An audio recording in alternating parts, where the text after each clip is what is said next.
কারাগারে আটক বিএনপির নেতাদের মুক্তি না দিলে গণ অভ্যুত্থানের মধ্য দিয়ে সরকারের পতন ঘটানো হবে বলে জানিয়েছেন বিএনপির ভাইস চেয়ারম্যান শামসুজ্জামান দুদু।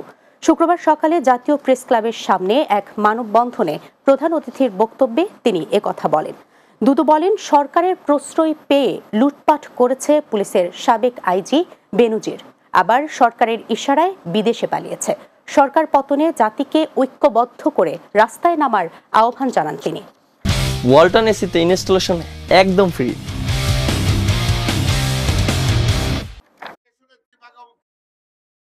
গায়ের জোরে যে সরকার তথাকথিত নির্বাচন দেখিয়ে রাষ্ট্র ক্ষমতা দখল করেছে, সেই সরকার বৈধ সরকার না।